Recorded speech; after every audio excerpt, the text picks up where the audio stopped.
Hi, my name's Ben and welcome to the Expat Blueprint, the platform educating expats to financial freedom. Welcome to episode number 3 of our How to Invest series.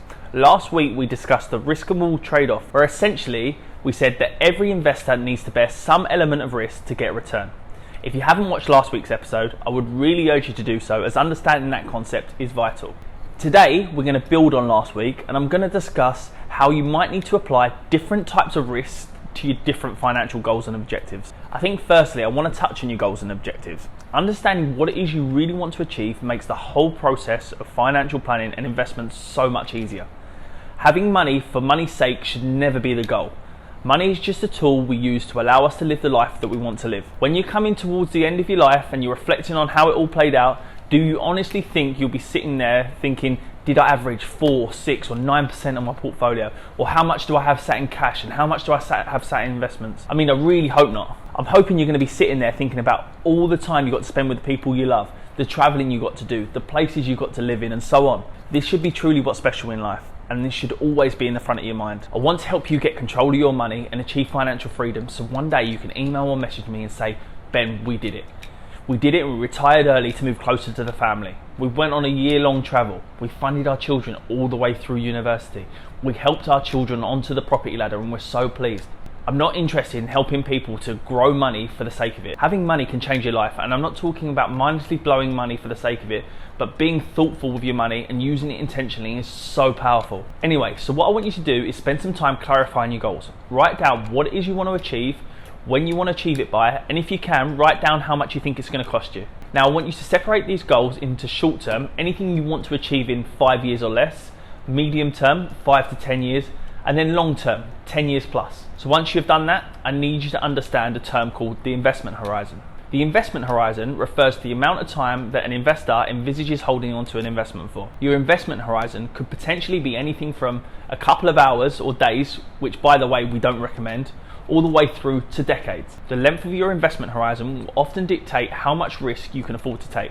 Typically an investor with a longer term investment horizon can afford to take more risk, as they have more time for the investments to recover from any short term declines or volatility. Therefore, understanding fully our investment horizon is one of the first steps we need to take when looking at how to invest our money. So with that being said, everything you've got in the 5 years or under column, which is your short term goals, you aren't going to expose to high levels of risk or volatility. For these goals, you need to consider saving in a cash account, like your bank account, or a cash-like investment like a deposit account, or an institution like a bank will offer you higher rates of interest.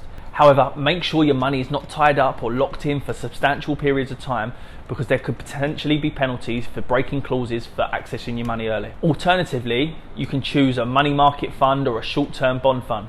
We're going to explain all these types of investments next week, where I'll go through the whole range of asset classes when investing.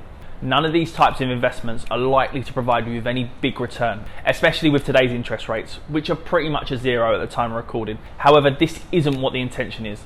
Placing your money into environments such as cash accounts and fixed term deposits is going to give you security and stability for your goals in the short term. The idea behind using these environments as opposed to investing is that you will not be affected by any market movements. We don't want you to be in a position where by the time you're looking to use your money towards your goal, the funds may have dropped significantly, and therefore you're either forced to sell at a loss or push back the time frame for achieving your goal. For example, if you were looking to fund a property deposit in the next 3 years and you required £50,000, if you were to invest wholeheartedly into stocks and shares of the world's biggest companies, you could be in a position where unfortunately after 3 years, the £50,000 you might have saved may be worth say £35,000.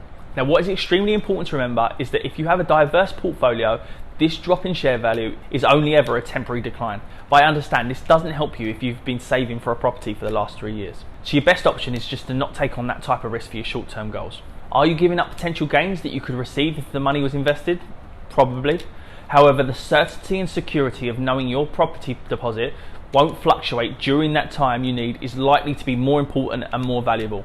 In economics, we call this opportunity cost, which basically means taking one action by foregoing another. Here, we are happy to forego potential gains for stability. Now, for your medium and longer term goals, you can definitely start to consider investing.